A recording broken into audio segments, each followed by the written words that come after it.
అందరికీ నమస్తే.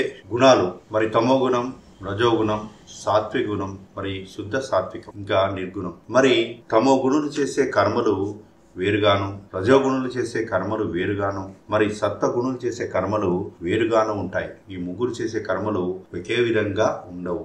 ఈ విషయంలో కృష్ణ పరమాత్మ గీతలో ఏం చెప్పాడో తెలుసుకుందాం. ప్రకృతేర్ గుణ సమ్మూఢా సజ్జంతే గుణ కర్మసు తాన కృష్ణ విదో మందాన్ కృష్ణ విన్న విచాలయే. ఇది భగవద్గీత 3వ అధ్యాయము 29వ శ్లోకం. దీని భావాన్ని గ్రహిద్దాం. ప్రకృతి యొక్క గుణాల వల్ల మోహితులైన వారు గుణాలలోనూ కర్మలలోనూ ఆసక్తులవుతారు. అటువంటి అల్పజ్ఞులను ఆత్మజ్ఞానులైన వాళ్ళు చలింపచేయకూడదు. దీని పూర్ణ వివరణ గ్రహిద్దాం. అల్పజ్ఞులు వేరే, ఆత్మజ్ఞానులు వేరే.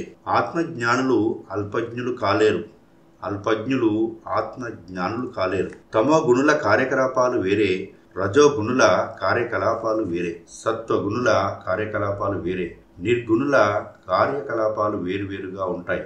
కనుక ఎవరి గుణాలకు సంబంధించిన కార్యకలాపాలను వారితో చెయ్యనివ్వాలి. ఇతరుల కార్యకలాపాలకు ఎప్పుడూ అడ్డుపడరాదు. ఎవరు ఏది చేస్తున్నా, ఎవరు ఏది చేయతలుచుకున్నా యథా ఇచ్చసి తదా కురు అనాలి. అంటే నీ ఇష్టం వచ్చినట్టు చేయి అని.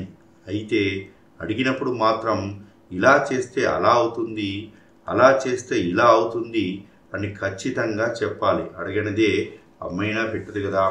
చూడండి, భగవానుడు అందించినటువంటి ఇది చాలా గొప్ప జ్ఞానం. వారి వారి స్థితులలో వారి వారి గుణాల అనుసారంగా మానవులు ఎందరో ఉన్నారు భూమి మీద. వారి వారి కర్మలు చేస్తూ ఉంటారు. వారు చేసిన కర్మలను గమనిస్తూ మన పరిధిలో మనం ఉండాలి. కానీ వారు అడిగినప్పుడు మాత్రం మరి దాని యొక్క ఏ పని చేస్తే ఎలాంటి ఫలితాన్ని పొందుతావో అప్పుడు తప్పనిసరిగా చెప్పాలి అని కృష్ణ పరమాత్మ ఇక్కడ వివరించడం జరిగింది. ఆత్మజ్ఞానులు వేరే, అల్పజ్ఞులు వేరే. ఆత్మజ్ఞానులు అల్పజ్ఞులు కాలేరు, అల్పజ్ఞులు ఆత్మజ్ఞానులు కాలేరు.